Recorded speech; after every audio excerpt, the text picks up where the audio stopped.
우리 오늘 오후 예배의 말씀 제목은 가룟 유다의 실패 요인입니다. 가룟 유다의 실패 요인입니다. 우리 요한복음 13장의 21절에서 30절 말씀 조금 길지만 함께 우리 봉독하겠습니다.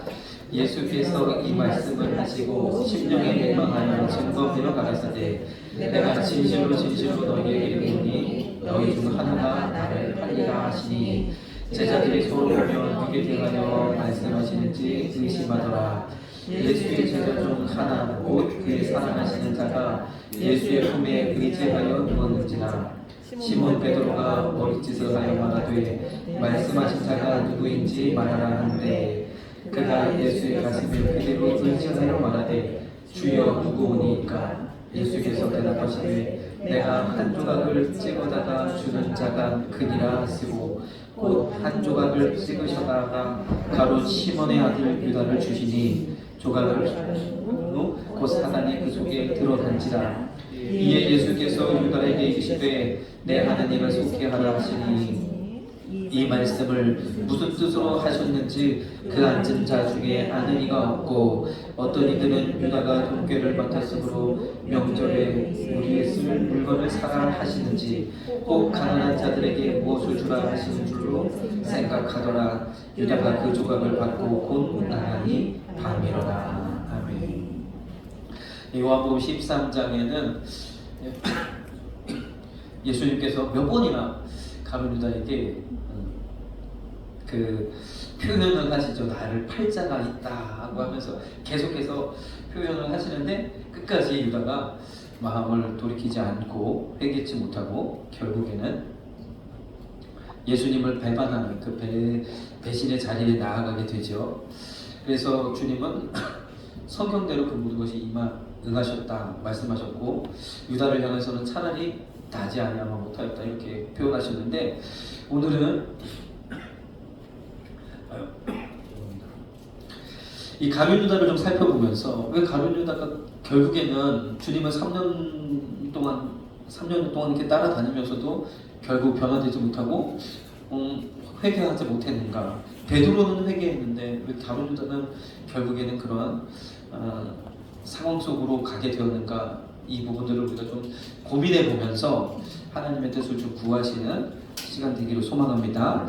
사실 오늘 말씀은 오전의 말씀과 연결이 되어집니다. 제가 오전 말씀을 준비할 때 먼저 오전 말씀의 가룟 유다를 좀 소개하려고 했는데 아무래도 이게 좀 길어질 것 같아서 그 부분을 뺐어요. 빼서 저녁 예배 때 이제 따로 다루도록 좀 더 자세하게 가룟 유다를 좀 다루고 이렇게 넘어가려고 합니다. 그래서 오전의 말씀을 더하여서 주님께서 우리에게 또 말씀하시는 그런 말씀을 주여 마귀로 틈타지 않게 예. 자, 우리가 가룟 유다를 좀 알아보겠습니다. 성경을 통해서 요한복음 6장에도 말씀하셨어요. 네, 물 한 잔 마시겠습니다.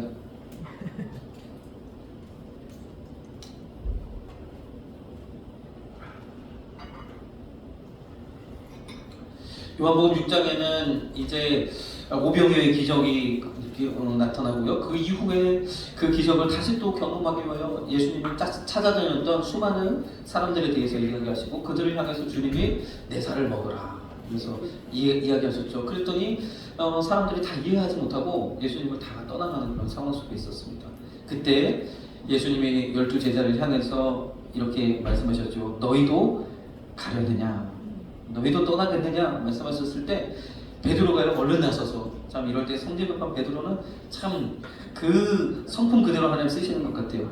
주여 영생의 말씀이 계시니 우리가 뒤로 가오리까. 그랬더니 참 제자들도 이해하지 못했거든요. 주님의 말씀은. 근데 이 베드로의 이야기를 듣고 그렇지 우리 주님 앞에 계속 우리는 붙어 있어야지 그렇게 결단하게 되어졌는 줄 믿습니다. 우리가 주는 하나님의 거룩하신 자신 줄 믿고 알았사옵나이다. 그래서 이 선량이 중요한 거예요. 믿음으로 끌고 나갈 때 신앙의 모델이 되어줄 때 우리 교회가 정말로 든든하게 서갈 줄로 믿습니다. 나는 이러한 신앙의 모델이 되겠다. 베드로와 같이 하나님께 귀하게 쓰임받는 그러한 주의 일꾼이 되겠다. 여러분들도 그렇게 마음을 삼으시고 이제 내년에도 주어지는 금 상급을 향해서 열심히 달려가시는 저 여러분들 되시길 소망합니다. 네.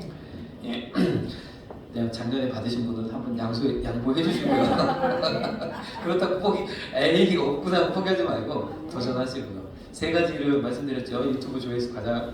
그래서 생각해 보니까 어느 시점을 잡을까? 지금 우리가 추수감사절을 보내고 이제 추수감사절 후에 첫 주를 맞이하지 않습니까? 내년 추수감사절 때 포상을 하면 좋겠다 그런 생각이 들어요.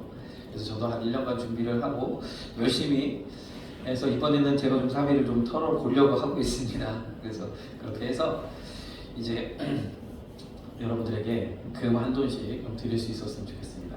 그래서 유튜브 조회수 많은 찬양과 일단은 찬양을 좀 많이 들으셔야 될 것 같아요. 찬양 많이 들으시고 하나님의 영광 돌릴 때에 많은 이제 조회수를 기록하게 되면 그분에게 이제 상을 드리고 또 한 가지는 이제 성경 통독하면서 이것을 유튜브로 녹화해가지고 그 스마트폰으로 찍으시고 우리 어르신들 잘 못하시잖아요. 스마트폰으로 잘 찍으시고 자녀들한테 올려달라고 유튜브에 올려달라고 그렇게 해서 유튜브에 하나씩 올리시는 그런 것들. 근데 이것도 저것도 어려우시면 이제 쓰시면 됩니다. 쓰시면 돼요. 성경을 그래서 내가 성경을 통독하고 성경 썼다는 증거를 통해서 이제 내년 추수감사절 때 우리가 총동원주의와 감사주의를 마치고 오후에 포상을 하면 좋겠다 그런 생각이 들었습니다. 누가 말씀하시더라고요. 마음에 결단이 생기면 내일부터 곧 내년부터가 아니라 내일부터 내일도 아니라 지금부터 내일도 아니고 지금부터라고 합니다. 그래서 그렇게 도전을 하시면 좋을 것 같습니다. 이 제자들도 이렇게 주님 이 12제자는요 가룟 유다를 포함해서 항상 주님과 함께 3년 반 동안을 그렇게 함께 했는 줄 믿습니다. 그런데 이때도 주님 말씀하신 거 6장 70절에 보니까 내가 너희 12를 택하지 아니하였느냐. 주님이 택하여 세우셨어요. 주님이 부르셔서 제자 삼으셨죠. 베드로를 향해서 사람 낳는 어부라 말씀하셔서 부르셨고 또 세리 마태를 향해서도 나를 따라오라 하니까 세리가 모든 것을 버려두고 예수님을 따랐습니다. 그렇게 주님이 부르셨던 이 12제자는요 계속해서 주님을 따라다녔는데 6장 70절 보니까 그러면서 주님이 이렇게 말씀하세요. 너희 중에 한 사람은 마귀니라. 처음부터 주님은 가룟 유다를 알고 계셨던 거죠. 가룟 유다의 앞으로 어떻게 되었을 것을 알고 계셨죠. 그런데 또 한 가지로는 가룟 유다가 우리 좀 더 진행을 해보고요 말씀드려보겠습니다. 요한복음 17장 12절에는 가룟 유다를 향하여서 이제 멸망의 자식이라 이렇게 표현했어요. 얼마나 주님으로부터 멸망의 자식이라는 그런 칭호를 얻는 가룟 유다가 얼마나 참 절망스럽습니까? 안타깝습니까? 근데 여기 이렇게 말씀하셨어요. 주님은요 내가 저희와 함께 있을 때에 내게 주신 아버지의 이름으로 저희를 보존하와 지키었나이다. 그러니까 주님이 어떻게 보면 주님은 12명 목회 12명 목회 근데 그 중에 한 명은 배신했어. 이렇게 되는 거죠. 근데 주님께서 3년 반 동안 공생애를 지나시면서 이 12명은 내가 지켰다. 그렇죠? 12명은 내가 잘 보존하고 지켰습니다. 그런데 단 한 명 오직 멸망의 자식 저 가룟 유다를 제외하고는 지켰습니다. 이렇게 말씀하고 계십니다. 그래서 참 주님 편에서는 12명 다를 온전히 지키지 못하고 한 명이 배신하게 물론 말씀대로 성경대로 응하기 위해서 그렇게 되어졌지만 참 그러니까 가룟 유다를 향한 주님의 마음도 참 크셨을 것 같아요. 이 가룟 유다는요 여기 보니까 또 70장에는 가룟 유다를 향하여서 한 사람은 마귀다라고 표현하셨어요. 가룟 유다의 그 모든 것을 참 보신 것 같아요. 마귀라고 표현하셨죠. 그러면서 이 가룟 유다는 가룟 시몬의 아들 유다. 그래서 가룟이라는 동네에 그 시몬이라는 사람의 아들인 유다를 이야기하는 거죠. 그래서 유다의 인적사항에 대해서 이야기하고 있는데 이 가룟이라는 곳이 이제 원어 발음으로 캐리옷이라는 지역에 시몬의 아들이고 이게 성경에 딱 한 번 등장을 합니다. 어디냐면 여호수아 15장에 이제 유다가 할당받은 그 기업을 소개하면서 유다 자손의 지파가 얻은 기업을 이렇게 쭉 이야기하면서 남으로 에돔 경계에 접근한 성읍들 그러면서 쭉쭉쭉 했을 때 25절에 그리우 여기가 바로 가룟에 해당되는 그 구절입니다. 지금 현재 지명으로는 키르벳 엘 카라테인이라고 합니다. 근데 그 지역에 있었던 유다 지역, 다른 유다들과 구별하기 위해서 유다라는 이름은 당시에 매우 흔한 이름이죠. 일단 그 이스라엘 백성이 유다 자손이잖아요. 그러니까 나라를 이룬 그 이스라엘이라는 나라 이제 유다밖에 안 남았으니까 그 나라에 어떻게 보면 조상과도 같은 이름이고 굉장히 영광스러운 이름이에요. 그래서 예수님 제자 중에도 유다가 있죠. 그리고 예수님의 형제 중에도 유다가 있어요. 유다서를 기록한. 그리고 또 여러 또 유다들이 있는데 이 가룟 유다 이후로는 그 유다라는 이름을 전혀 쓰지가 않습니다. 쓸 수가 없죠. 유다라는 이름. 자, 그 영광스러운 이름을 정말로 배신으로 먹칠한 그런 가룟 유다를 우리가 지금 보고 있는 겁니다. 그래서 여기서 우리가 시사하는 바가 무엇이냐? 유다는 유다 지역의 남쪽 지역에 살았다는 거예요. 다시 말해서 예루살렘 근방에 살았다는 거죠. 또 다시 말해서 수도 근처에 살았다는 거예요. 그래서 그리고 유다에서 활동했던 유대 지역에서 예루살렘 근처에서 활동했던 그런 사람인 것을 우리가 알 수 있습니다. 예수님의 11제자는 다 어디 사람?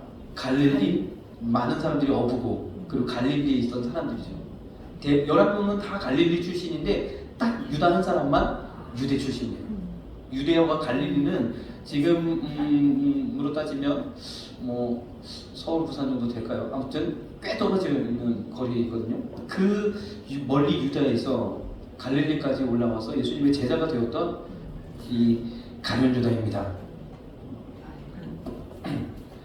그래서 이런 배경적인 것을 우리가 생각해 볼 때 우리가 뭐 이거 성경에 기록되지 않으니까 우리가 좀 상상력을 더하면 유다로부터 이 가룟 유다가 예루살렘에서부터 이 갈릴리 지역까지 올라와서 예수님의 제자가 되어졌는데 예수님은 주로 갈릴리 지역에서 사역을 하셨기 때문에 가끔 이제 예루살렘을 방문해서 이 명절 때가 되면 예루살렘을 방문하게 되어지는데 그때를 제외하고는 이제 예루살렘을 오가는 그 길목에서 또 주님이 사역을 하셨고 주로는 이제 갈릴리 그 지역에서 사역을 하셨죠. 그러면서 많은 이방인들도 고치시고 그렇게 하셨는데 이 가룟 유다가 유다에서부터 여기로 이제 갈릴리 지역까지 와서 예수님 제자가 되었다는 거죠.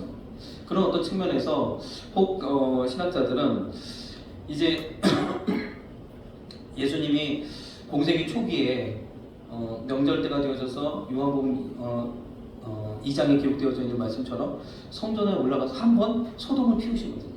그리고 나서 예수님 다시 십자가 지시기 전에 한 번 더 성전 정화하는 사건을 또 한 번 우리가 마주하게 되는데 그때부터 이 예루살렘에서는 예수님에 대해서 예수라는 그 사람에 대해서 지목하기 시작한 거죠. 저 사람을 예의주시해야 되겠다. 그가 어떻게 하는지 잘 살펴봐야겠다. 그리고 그의 혹이라도 그가 백성들을 뭐 선동하거나 그러면 이제 그를 어떻게든 처리해야 되니까 그런 어떤 약점을 잡아야겠다. 이런 그런 어떤 음모나 꿍꿍이가 있었을 거예요.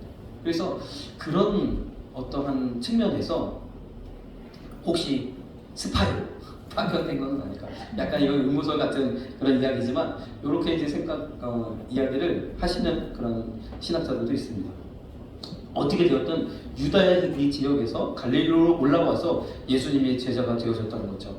자, 그러면 이 가룟 유다는요, 일단 예수님의 제자들 가운데서 그가 두 번이나 성경에 기록되고 있는 것처럼 돈깨를 맡았다. 그렇죠?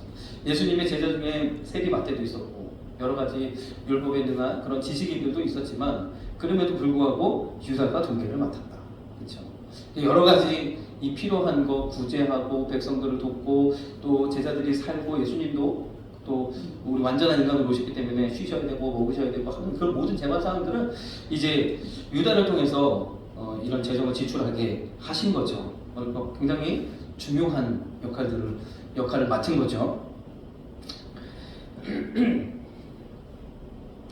자, 이 가룟 유다의 성품과 또 그의 마음을 좀 우리가 들여다볼 수 있는 사건이 이 요한복음 12장에 예수님께서 나사로를 살린 이후에 그 나사로의 집에서 함께 있을 때 그 나사로의 누이 동생 마리아가 향유 옥합을 주님 앞에 부어드리는 이 사건 속에서 예수님 그 가룟 유다의 또 어떠한 그런 마음의 상태를 우리가 좀 보게 되는데, 그때 보면 네, 그렇죠. 여기서 이 향유를 부어드린 사건 가운데서 이 가룟 유다를 우리가 또 한번 보게 되는데, 요한복음 12장 5절에 보니까 이 향유를 어찌하여 300데나리온에 팔아 가난한 자들에게 주지 아니하였느냐. 나머지 모든 제자들은 그 상황에서 주님께 부어드리는 이 향유를 보는 이 놀라운 상황을 통해서 다 아무 말을 하지 못하고 이렇게 그 상황을 지켜보고 있는 상황 속에서 이 가룟 유다는 이렇게 이야기하는 거예요. 그 사람들을 향해서, 특히나 마리아를 향해서 이것을 팔아서 돈으로 바꿔서 300데나리온을 바꿔서 가난한 사람들은 돕는 일을 쓰지 않았느냐, 왜 부재하지 않았느냐 하는 거죠.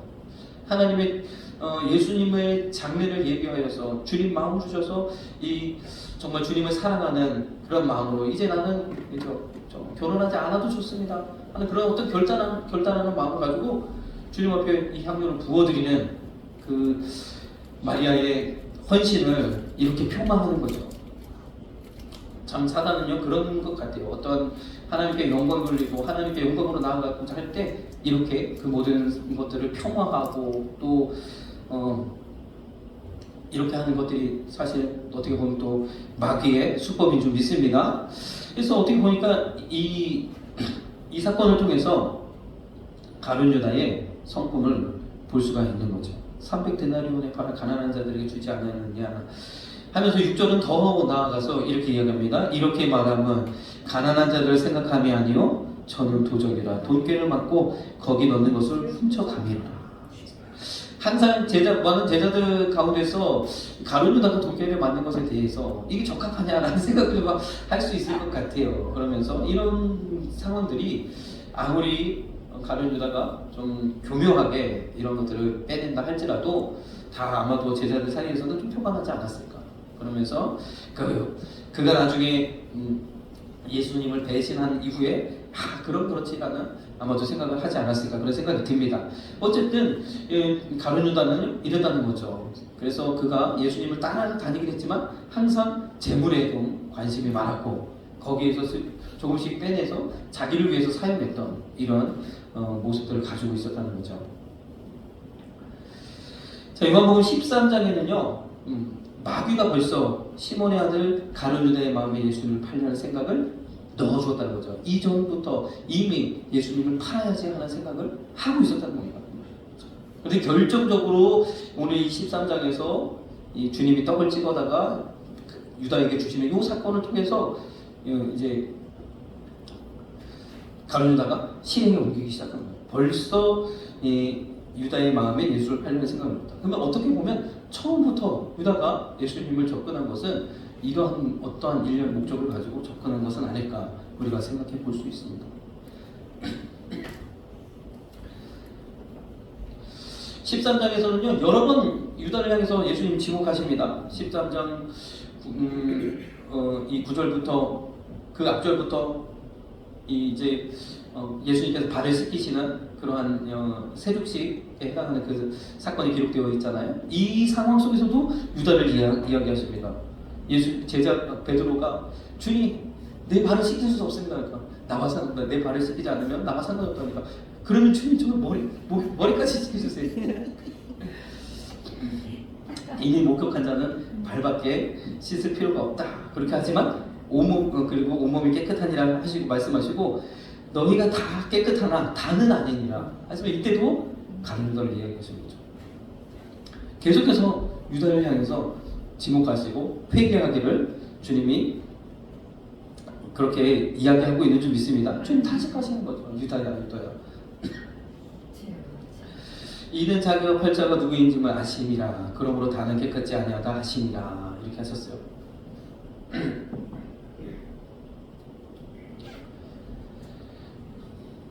13장 18절에도 또 제자들을 향해서 말씀하실 때에 이렇게 말씀하십니다. 내가 너희를 가르쳐 다 말하는 것이 아니라 내가 나의 택한 자들이 누구인지 알미라. 그러나 내 떡을 먹는 자가 내게 발꿈치를 들었다 한 성경을 응하게 할 것이니라 하면서 시편 41편 9절의 말씀을 인용하시면서 이 말씀이 응하였다 이야기하시는 거죠.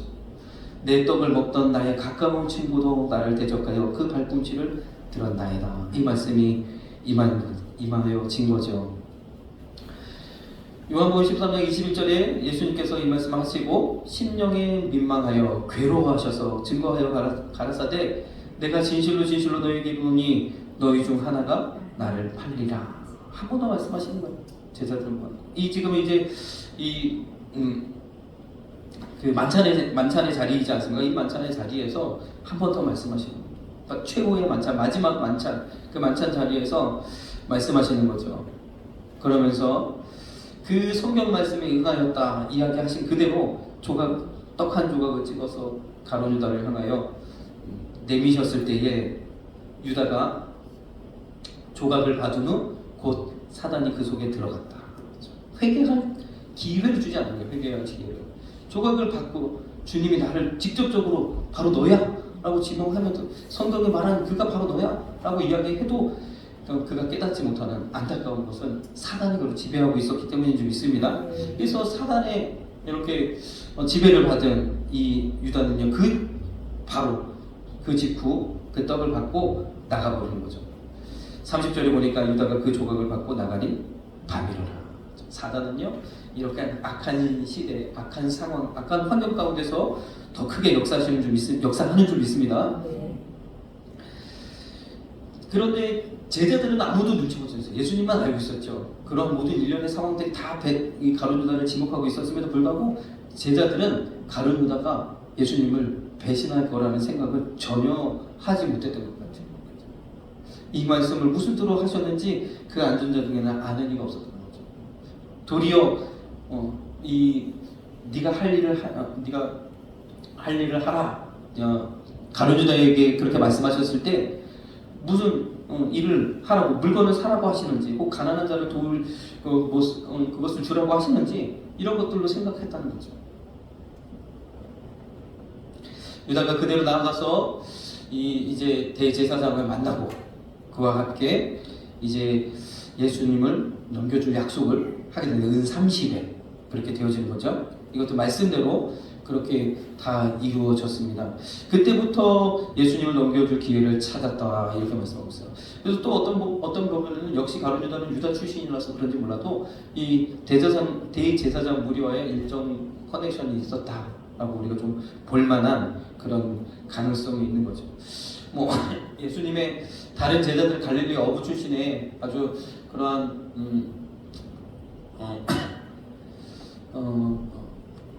그 하찮은 그런 출신의 그런 제자들은 대제사장 얼굴이라도 한번 볼 수 있었겠습니까? 그런데 이렇게 가룟 유다는 물론 예수님에 대하여 내가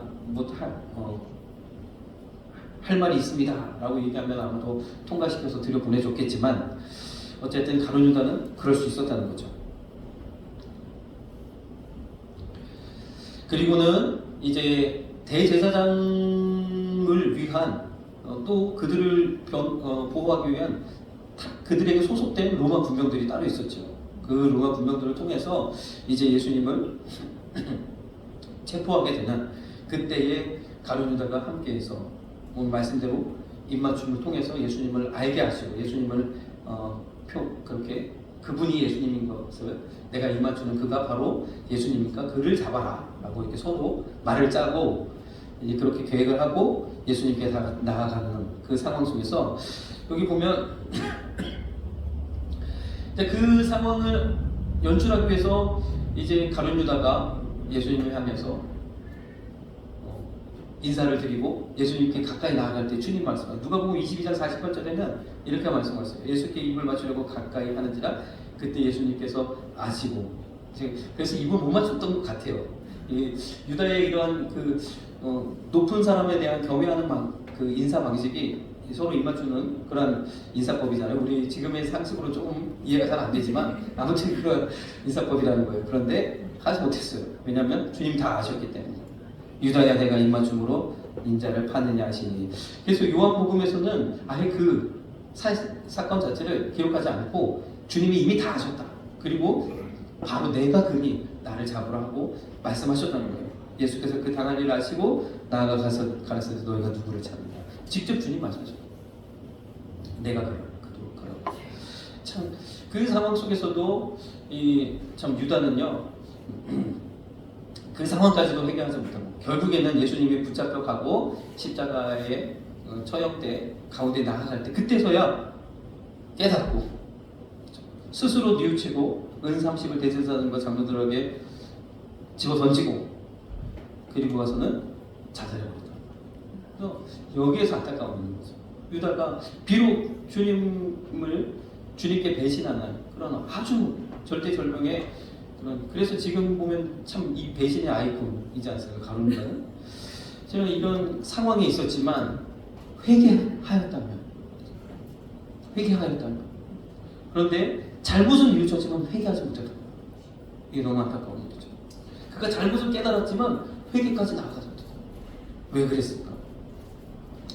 사도행전의 말씀을 보면 그는요 목매달아서 자살했는데 그 시신마저도 온전하지 못한. 그래서 그냥 그 나뭇가지가 부러지고 떨어져가지고 시신까지도 만신창이가 된 상태로 정말 말씀 그대로 그 비참한 최후를 맞이하게 되죠. 그래서 사도행전 보면 유다를 가리켜 미리 말씀하신 성경이 응하였으니 시편에 기록하였을 때 그의 것처럼 황폐하게 하시며 거기 거하는 자가 없게 하시며 그래서 그곳을 피밭이라고 하지 않습니까? 또 일렀을 때 그 직분을 타인이 취하게 하소서 하시면서 이제 유다를 대신하여 마띠아가 사도가 되어지는 그런 일이 이제 사도행전에 기록되어져 있죠. 마태복음 26장에 유다를 향한 예수님의 이 탄식, 인자는 자기에게 기록된 대로 주님은 성경대로 그렇게 십자가의 길을 가시지만 나를 판 가룟 유다 그는 차라리 나지 아니하였다면 제게 죽을 뻔하였느니라. 주님은요 끝까지 유다를 향한 그 마음, 그 유다를 향한 그런 마음이 있었는 줄 믿습니다. 얼마나 안타깝습니다. 얼마나 참 가련한 인생입니까? 이 지금으로 따지면 이 세상에 있는 수많은 예수님을 알지 못하고 예수님을 배도하고 예수님을 배척하고 예수님을 저주하는 수많은 사람들이 이와 같은 운명에 처해 있는 줄 믿습니다. 우리는 그들을 구해내야 되는 거예요. 가룟 유다와 같은 상황에 놓여 있는 저들을 구원의 길로 그렇죠? 우리는 인도해야 되는 줄 믿습니다. 그 저주한 이 예수님을 저주하며 부인했던 베드로도 있는데 베드로는 그러나 회개하고 주님의 일등 제자가 되어지지 않았습니까? 엄청난 사도의 역할을 감당하고 베드로가 설교하며 5,000명이 회개하고 돌아서는 그런 놀라운 역사를 이루는 사람으로 완전히 변화되었잖아요. 그렇게 되어지는 은혜는 왜 가룟 유다에게 있지 않을까? 오늘 우리에게도 그러한 의문을 통하여서 주님이 말씀하고 있는 거죠. 우리가 요한복음 13장에 특별히 이 가룟 유다에 대한 이야기를 주님 많이 중간중간에 다른 이 굵직굵직한 이야기가 진행되면서 요한복음 13장에는 이제 주님이 제자들의 발을 씻기시고 이제 성만찬에 나아가서 이제 많은 제자들과 함께 성찬하시는 그 광경 가운데서 중간중간에 계속해서 가룟 유다를 이야기하시거든요. 요한복음 13장에 유다가 나가고 예수님이 떡을 찍어서 유다에게 건네주었을 때 그 떡을 받고 유다는요 바로 곧장 나가버려서 자기가 계획했던 그 계획을 실행합니다. 그리고 나서 주님 말씀하셨어요. 저가 나간 후에 예수께서 가라사대 지금 인자가 영광을 얻고 이제부터 시작되어졌다는 거죠. 주님의 구원의 프로세스는 시작이 되어졌는 줄 믿습니다. 영광을 얻었고 그 이후에 말씀하신 어떤 말씀인지 아십니까? 바로 이 말씀입니다. 새 계명을 너희에게 주노니. 오늘 우리가 낮 예배 때도 보았던 말씀이죠. 새 계명을 너희에게 주노니 서로 사랑하라 하시는 것입니다.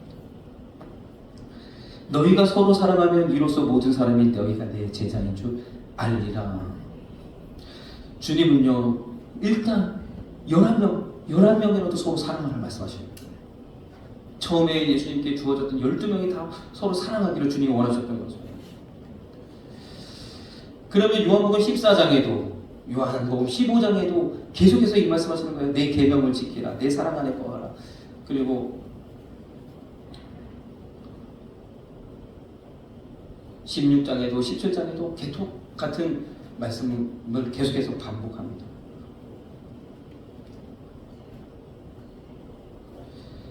주님이 요한복음 15장에요. 내가 너희를 사랑한 것 같이 너희도 서로 사랑하라 하시면서 주님이 어떠한 사랑을 보이실 거에 대해서 말씀하실 때 사람이 친구를 위하여 목숨을 버리면 그보다 더 큰 사랑이 없다. 그 사랑이 바로 내 사랑이다라고 이야기하시는 거죠. 그런데 우리의 형편은 어떻습니까? 제자들의 형편은 어땠습니까? 서로 큰 자가 되기 위해서 그렇죠. 서로를 이렇게 하고 있는 그런 상황 속에 있었죠. 주님이 마태복음 5장에 이렇게 말씀하시죠. 율법에는 살인하지 말라. 그러면 심판을 받게 되리라. 말씀하셨는데 주님은 다시 이 말씀을 새롭게 정의해서 이야기하는 거예요. 형제를 향하여 노하는 자마다 심판을 받고 형제를 대하여 나가는 자는 공회에 잡히게 되고 미련한 놈이라 하는 자는 지옥불에 들어가게 되리라. 주님의 말씀은 훨씬 농도가 짙죠. 우리가 형제에 대해서 이렇게 하는 것은 마치 살인죄와 같이 취급을 받는다는 거죠. 아주 강력하게 주님이 말씀하시는 거예요. 요한일서 3장 15절에는 같은 요한이 기록한 말씀인데 이렇게 이야기하고 있어요. 그 형제를 미워하는 자마다 살인하는 자니. 미워하는 것과 살인하는 저희를 동등하게 말씀하셨다는 거예요. 왜 이렇게까지 강력하게 말씀하시는 것일까? 그러면서 3장 16절에 그 말씀하시는 거예요. 주님이 우리에게 보이셨던 친구를 위하여 목숨을 버리는 것과 같은 목숨을 내어주시는 그 사랑을 이야기하시는 거예요. 그가 우리를 위하여 목숨을 버리셨으니 우리도 이 사랑을 가지고 형제를 위하여 목숨을 버리는 마음으로 사랑하라 이야기하고 있는 줄 믿습니다. 요한일서 3장 14절에는 우리가 형제를 사랑함으로 사망에서 옮겨 생명으로 하나님의 생명을 받은 자, 하나님의 자녀, 하나님의 나라의 백성은 당연하게 서로 사랑해야 된다는 거예요. 이것이 없으면 사랑치 아니하는 자는 사망에 거하고요. 주님이 내 안에 내가 주님 안에 거하시는 그것이 무엇이냐? 내 안에 사랑이 있는가 없는가? 내 안에 성자를 향한 사랑이 있는가 없는가를 보면 안다는 겁니다. 요한일서 4장 7절에도요. 사랑하는 자마다 하나님께로 나서 하나님을 알고 사랑하지 아니하는 자는 하나님을 알지 못한다 이야기하고 있습니다. 그래서 네 문제 말씀을 제가 맺겠습니다. 주님은요. 이 12제자를 향해서 계속해서 서로 사랑하고 하나 되라고 이야기하셨습니다. 처음부터 불순한 의도를 가지고 그 무리에 합류된 가룟 유다라 할지라도 이 가룟 유다가 주님을 따라다니면서 그분이 예수님이 선하신 분이라는 걸 알았죠. 예수님이 공의로우신 분이라는 건 알았죠. 예수님이 긍휼이 많으신 분이라는 건 알았죠. 하지만 자기가 추구하는 그 어떤 것과는 달랐던 것 같아요. 그래서 결국에는 예수님은 배신할 수밖에 없었지만 그러나 그가 회개하지 못했다. 그가 이 12명의 무리 가운데 섞이지 못했다. 나머지는 다 갈릴리 출신이고 그만 유다 출신이고 그가 동계를 맡아서 그 모든 일을 하는 것을 별로 제자들은 달갑게 여기지 않았고 그런 어떤 상황 속에서 유다는요 그 가운데서 주님의 사랑을 경험하지 못한 거죠. 주님이 어떠한 분이시라는 건 알았어요. 그러나 주님의 사랑을 경험하지 못한 유다는 결국 회개하지 못하고 그러나 주님의 사랑을 경험한 베드로는 회개하고 하나님의 1등 제자가 되어준 주님의 1등 제자가 되어준 믿습니다.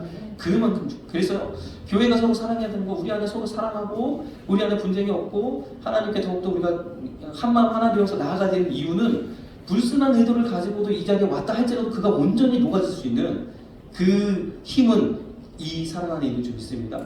정말로 우리가 다른 의도 가지고 내가 교회 가서 덕이나 보자 하는 마음 가지고 왔다 할지라도 그를 온전히 변화시킬 수 있는 것은 하나님의 사랑인 줄 믿습니다. 가정도 마찬가지죠. 가정도 우리 가정 안에 여러 가지 어긋나고 있는 남편이든 자녀든 우리 남편과 자녀를 향하여서 남편만 얘기하면 그렇죠. 우리 아내와 남편과 자녀를 향해서 우리가 이 뜨거운 사랑을 가지고 함께 기도할 때 놀라운 변화의 역사가 일어날 줄 믿습니다. 아무리 타박을 하고 아무리 뭘 하고 해도 안 돼. 주님의 사랑만이 변화시킬 수 있는 줄 믿습니다. 이 놀라운 사랑. 그래서 이 가룟 유다를 통해서 주님의 사랑이 얼마나 중요한지, 이 세상의 수많은 사람들이 가룟 유다와 동일한 그런 처지에 놓여 있지만 그들을 하나님께로 인도할 수 있는 것은 주님의 사랑인 줄 믿습니다. 그 사랑이 저와 여러분 가슴 심장 속에 피어나고, 그 사랑이 우리 한송환교회에 온전하게 넘쳐 흘러서 많은 영혼들을 주께로 인도하는 그러한 교회가 되고 저와 여러분들 되기를 주님의 이름으로 축복합니다. 기도하겠습니다. 사랑해 주님 감사합니다.